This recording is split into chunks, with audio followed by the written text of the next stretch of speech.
The Patriots. The Patriots are the team that can do what the Washington Commanders did last year, and that is make a huge, huge jump. We'll talk about that on Locked On NFL. The barbershop is open and Tony Wiggins has a chair for you. He's ready with some real NFL talk. The local experts of Locked On bring their expertise, and Wiggy is ready with his clippers and shears. Sit down and enjoy. The new Locked On NFL starts now. Locked On Podcast Network. Your team every day. Not one doubt about that. It is your team every day here on Locked On NFL. We thank you for making us your first listen.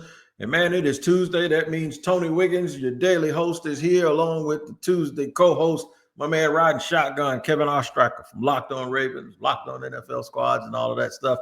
He is here to talk some ball with you today. But as you know, we are free to subscribe to wherever you get your podcast. Make sure you tap in, whether you watch or listen, to wherever you get your favorite podcast, and we will be there. I'm going to let you know what we're going to do today.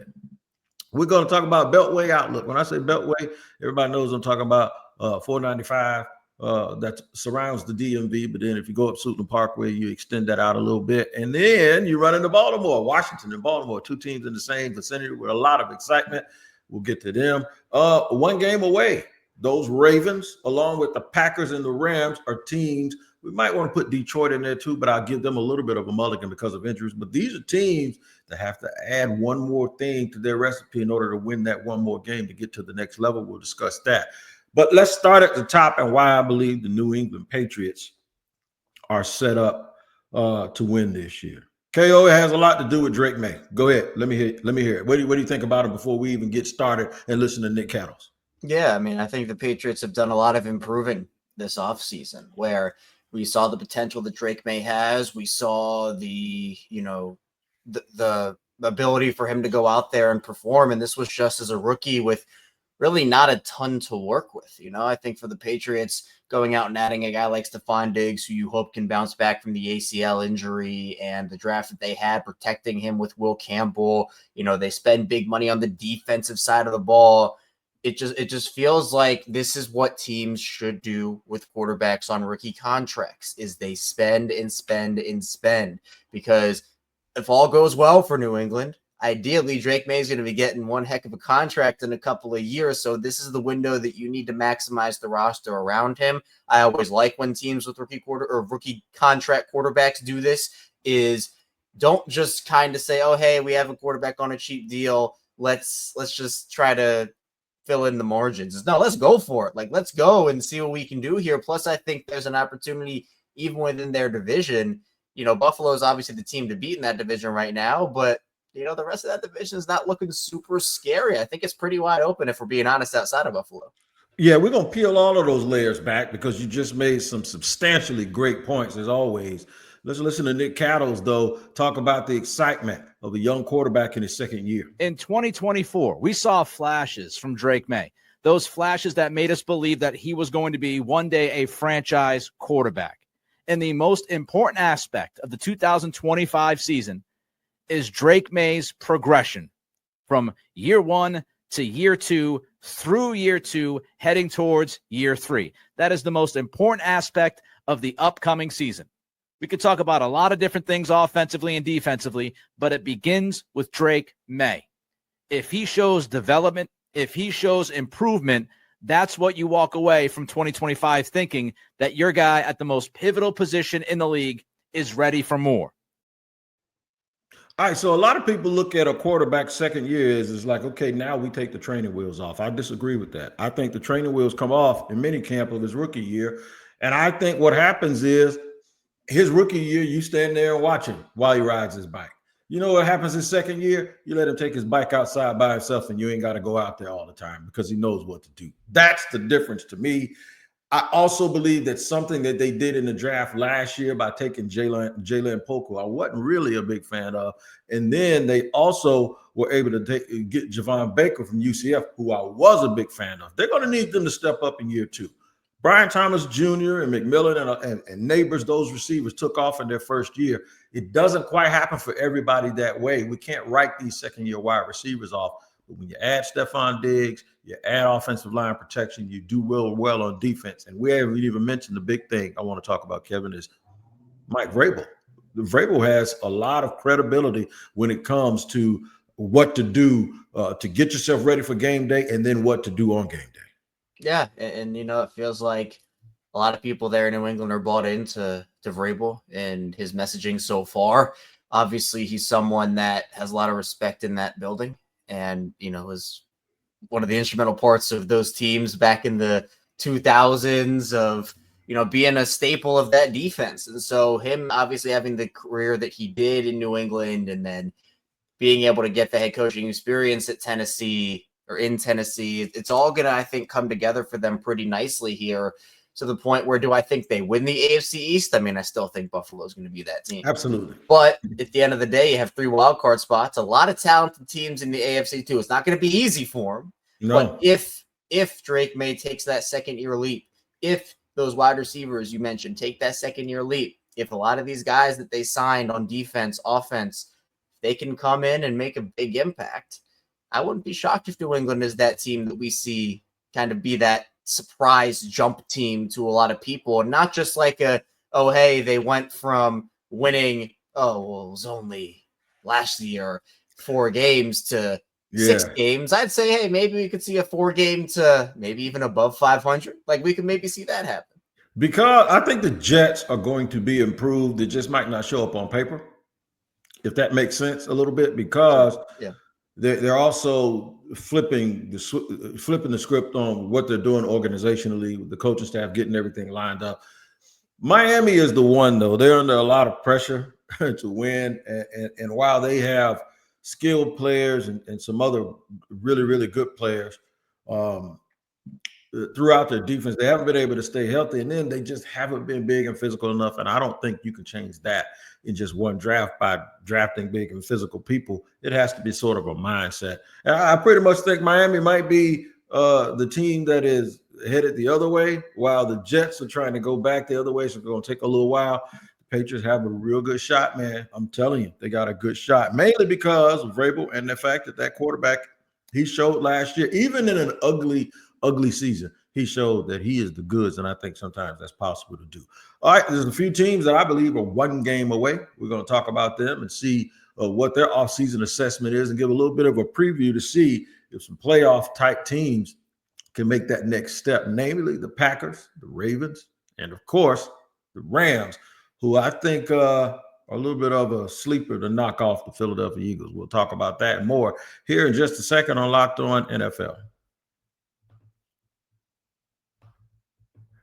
All right, today's show is sponsored and brought to you by FanDuel. Man, the NBA playoffs in full swing, and every night delivers highlight-worthy performances, major momentum shifts, and can't-miss moments. You got teams up now that people didn't even think were going to be up in these series. Whether it's a game-winning shot or a breakout player, there's never been a better time to get in on the action. FanDuel makes it easy in the game, before tip-off, and live. With player props, performance trends, and same-game parlays, fans have more ways than ever to play smart and win big. I'm telling you, man, this is the series, especially early, to take these road teams in game 1 because they're playing with a little bit of a chip on their shoulder, and these home teams, sometimes they play really, really tight.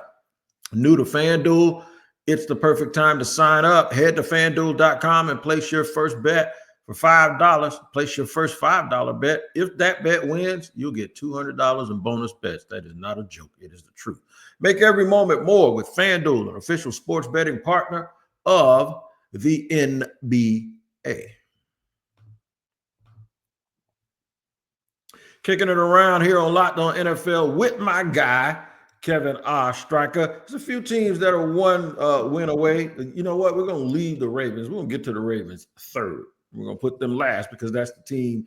Me and Striker got this running joke. I don't let him come over here and talk about his team. If he does, I'm going to talk. Every minute you talk about the Ravens, I'm going to talk about the Jaguars. So we don't do that. And we don't play videos of ourselves on here from other clips. But I play videos of other people. And here's the one with Locked On Rams talking about the chances that those Miami Dolphins we just talked about are going to lose maybe one of their best players in Jaylen Ramsey and him going back to a familiar place. There's more than a 0% chance that Jaylen Ramsey is a Ram next season. Yeah, I think that they're, certainly more than a 0% chance. And I don't know if I would go as far as to say it's likely, but I think that it's certainly possible. And I think maybe somewhere between likely and possible. This seems like a really good fit. I think that this makes sense for both the player and the team. I think that they could certainly use what Jaylen Ramsey brings as a football player. To be sure, I still think that he's got a lot of ability. Maybe he's not the all-pro player that he was a few years ago, but he's certainly a very good player. KO, what do you think about that move? Devontae Adams first, and now Jaylen Ramsey maybe going back to they love signing those Hall of Famers when they think they got it, don't they? Man, I'll tell you, and I think it's a good strategy. I mean, I think that for Jaylen Ramsey, he's someone that is still a good cornerback in this league. I know the injuries have played a factor for him. I think also the Miami defense performing as poorly as it has with as many stars as they have, or at least, people expected it to be a lot better than it was. I think that is also, I guess, turned people away from Jaylen Ramsey in terms of him. Is he a legit option? I think he is still a legit option. And if you have to give up a mid-round pick or a mid to late round pick to go get a Jaylen Ramsey on your squad, then I say go do it. You talked about Baltimore. I'd say Baltimore could go and do that too. Like, hey, look at that! Look at Kevin trying to put that bid in real quick. Yeah, I'm cheating a little bit. We're talking about the Ravens in the final segment, but that's a deal that I think a lot of teams that are trying to compete and take that final step, win one or two more games to get to the Super Bowl, to win the Super Bowl. Those are the types of moves that, again, Jaylen Ramsey, are we talking about early Jacksonville Jaylen Ramsey, or even the Rams Jaylen Ramsey from the first time around? I don't know if we're talking about that, but still a very serviceable player that can help that defense. You mentioned Devontae Adams. I think that's an upgrade from Cooper Kupp at this point in their careers. I think you could upgrade that defense even more. And I think, Wig, you even talking about the Rams and how disappointing that loss to Philly was in the divisional round. With just a couple of plays going the Rams' way, that could have been a very different outcome. And maybe we're talking about the Rams as the team that knocked off the Commanders and went to the Super Bowl last season. So they're close, man. They are close. And Jaylen Ramsey could be that piece that puts them over the top. I think you take Jalen at this point. You don't let him play outside, not because he can't, but because you got to protect him because he's getting older. And he has played a very physical brand of football. I stick him right down in that box and let him keep playing. I play him the way the Detroit Lions play Brian Branch. That's what I do. I just stick him in. If it's a corner, if it's a wide receiver, okay. Or if not, blitz off the corner. He can do it. And I think at this point, I don't think he's still just serviceable. I think Jaylen Ramsey is still an all-pro level player. I think he's just been playing on a bad team down in Miami, and he's been getting overshadowed from a team perspective. And Jalen isn't the one now you want around when y'all ain't winning, because he's gonna tell everybody why you ain't winning, and it ain't gonna be his fault. I'll tell you that right now. And it probably wasn't, but kind of like joking the Jaguar fans, they know exactly what I'm talking about. Another team that always seems like they're close, but not really, because I don't think some people believe in their quarterback. Peter Bukowski's Green Bay Packers says that some people have to show improvement in order to lift this team. Is he going to say Jordan Love? Or is he going to say somebody else? Check this out. So if you could take someone and say, hey, look, this player, if they take the next step in their progression in 2025, that is going to take us to the next level. Who is? Somebody that a lot of people are overlooking is Marshawn Lloyd. He's just a guy that has the right habits about him, and he's extremely God-gifted, talent-wise. Yeah. And he just kind of dealt with injuries a little bit this year, got the injury bug for, most of the year, was dealing with something new seemingly every week. And so you just pray for those guys that, you get healthy and you get on the field. And I feel like he's been getting healthy this offseason, but when he gets on the field, I feel like he's going to come back with a little bit of a vengeance. And if he could step into that, clean RB2 role, or even, rotating with Emmanuel kind of in that backfield, I feel like our offense can even be even more dangerous because he's a home run threat, right? He's somebody that can take it the distance after, making somebody miss. So, yeah, I feel like he would definitely be, dynamic. He's a make-you-miss guy, too. Like, in the open field, like, he will make you look silly. Absolutely. And so I feel like he gets a shot this year. He's going to make our offense a lot more dynamic. He's talking to Evan Williams there.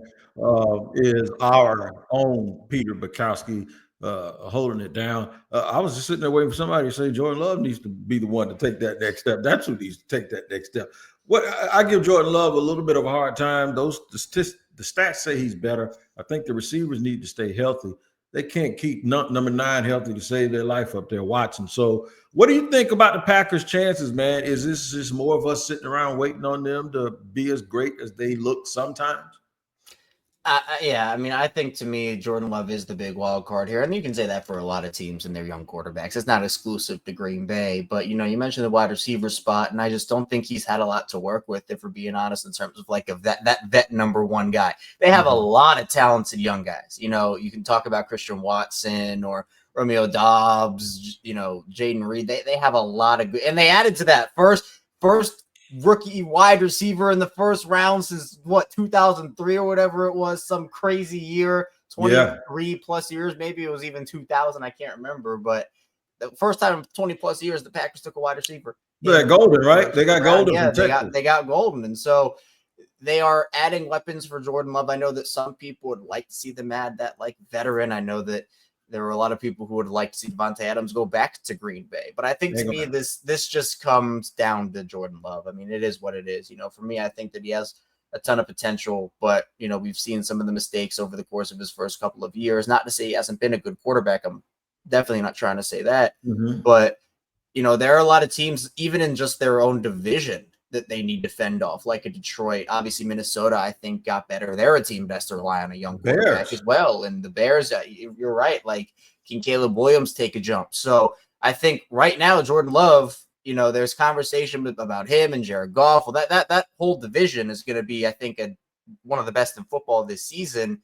But to me, I think Green Bay, if they can continue to get defensive contributions, if the wide receivers step up, and then the fact that Josh Jacobs had the year he did last year, that's really encouraging as well. So you just have to hope that the offense can kind of keep up and make an impact. But that's a team that, again, there were talks of people in that wild card round saying, man, Green Bay could really go and upset that Philly team. And obviously it did not work out that way. But 1 or 2 pieces, I think Golden's a big piece for them. And then, like Evan Williams said, it's not just about the stars. It's about the depth guys stepping up, the role players stepping up. And so if Marshawn Lloyd is one of those guys and a couple other guys can step up and have a year like that, could be good for Green Bay. Absolutely could be good for him. We'll have to see. I did tell Peter Bukowski, though, that their first round pick Golden, wide receiver out of Texas. What's his first name again? Matthew Golden. Matthew Golden, yeah. I said the player that I comped him to was Greg Jennings. And Peter agreed with me. And Peter said, I don't know if people understand this about Green Bay. Whether it be Greg Jennings, Jordy Nelson, Donald Driver, Antonio Freeman, you name them. They have had great wide receivers that they did not take on day one. And I think it's hard to realize it, but if you really sit and look at it over the last 20 years, Pittsburgh and Green Bay have probably had the best luck. I don't even know if you can call it luck, but best whatever it is with wide receivers that I've seen. They just seem like they never miss. I thought that was Pittsburgh's I thought a wide receiver and pass rusher were Pittsburgh's superpower until I realized center is their superpower, because they arguably have like Hall of Famers since I've been a kid playing center. But really, man, it's really the Green Bay and those wide receivers. We hope they got a wide receiver 1 now, because we were just talking. They just don't seem to have one. A KO, they just don't. All right, so we're finally getting to the Beltway. We're going to talk about Kevin's team. First of all, officially, anybody in Baltimore, I know, don't get mad at me. I know Baltimore ain't part of the Beltway. I know that. I grew up in South. Thank you. It's not a part of DMV. It's not a part of DMV. That's why I said you slide down Suitland Parkway about 25, 30 minutes. There you go. You run smack right into it, or you can go the back way. It doesn't even matter. All right, we're going to talk about them and the Commanders, who we have mentioned earlier. We'll do that in just a second here on Locked On NFL.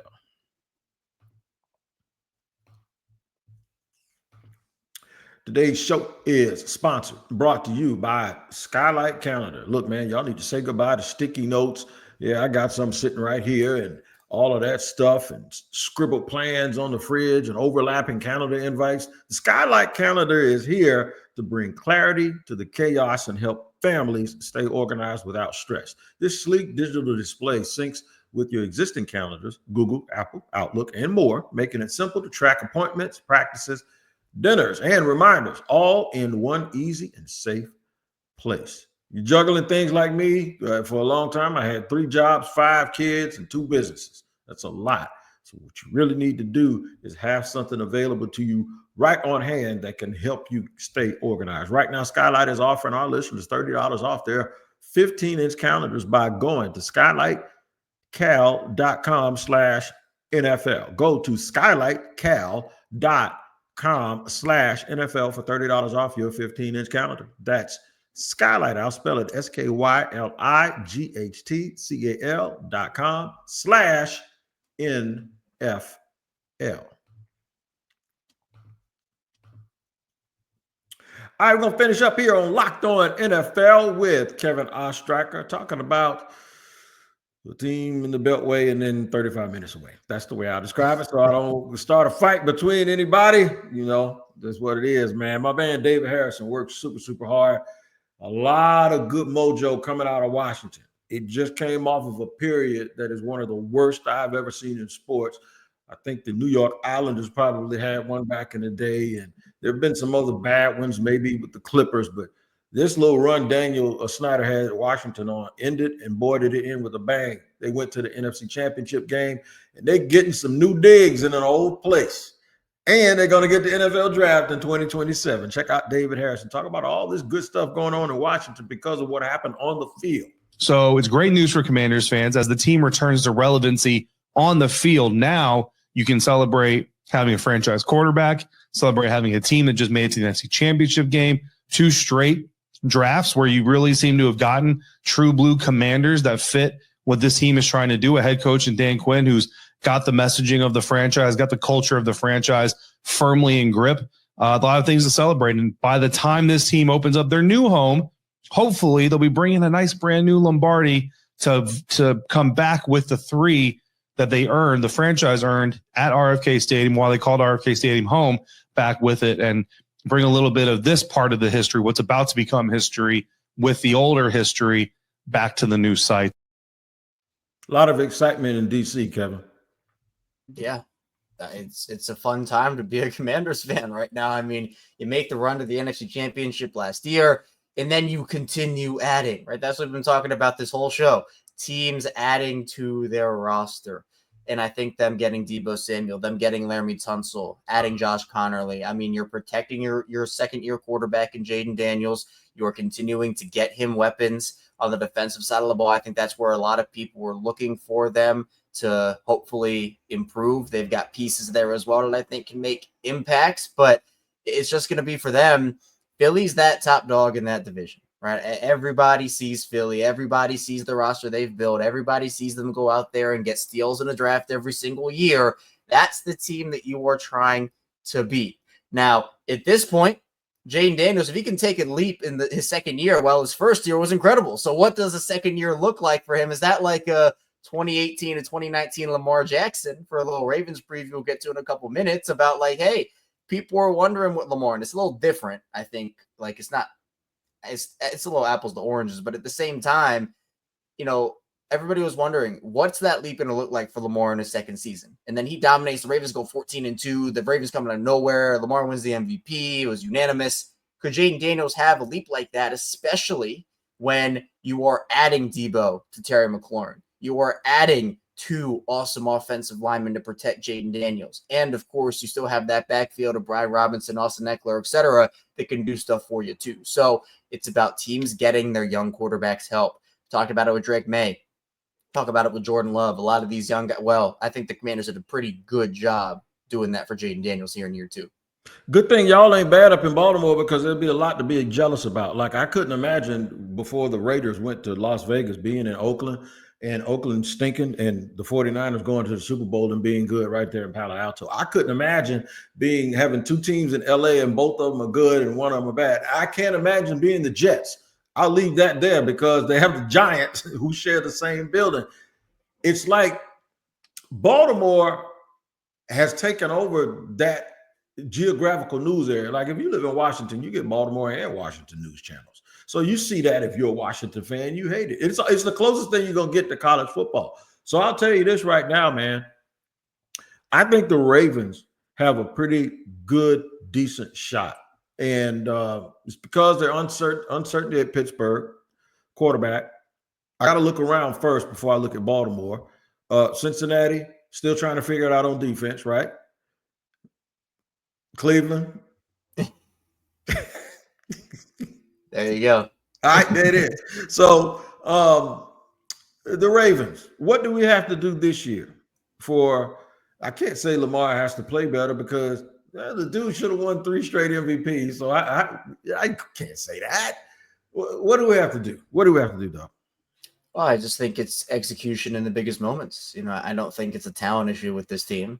I think offensively, defensively, you know, you have talent on both sides of the ball, but kind of the book on Baltimore here, and it's an unfortunate truth, is, you know, they're a great regular season team. You know, they go out there, they dominate, they have a good time in a regular season, they establish good trends, but then once the postseason comes around, in a game, they just shrink, and there are too many mistakes. And, you know, that blame falls on a lot of people. Lamar certainly deserves some of it. John Harbaugh certainly deserves some of it. You know, Mark Andrews last year certainly deserves some of it. Zay Flowers had a big fumble in 2023. He deserves some. You know, it's a team game here. So a lot of people are just so caught up in the, hey, Lamar can't perform in the playoffs narrative that they will blame any and everything on Lamar Jackson in the postseason, which it is just objectively not true whatsoever. But, you know, you go out and you make some moves on the margins this year, and you add talent where, you know, you upgrade your wide receiver 3 going from Nelson Aguilar to DeAndre Hopkins. You guys W. Awuzie, who's replacing Brandon Stevens, who had a pretty big problem turning his head around for the ball and cost the Ravens in some big spots over the past, well, I guess last year's 2023 was pretty good. And then you go out there and you add Malachi Starks, you bring in Mike Green to help bolster that defense. You had kind of the final pieces there, it feels like. And really, I mean, you look up and down this roster, Wig, and the only really hole I can see is maybe a 5th defensive lineman, and then their guard spot's probably their biggest weakness right now. They just moved on from Justin Tucker on Monday, so Tyler Loop is going to be the new kicker, who was their 6th-round pick out of Arizona, so that's a lot of pressure. But the last time the Ravens had a rookie kicker, his name was Justin Tucker. Justin Tucker, right.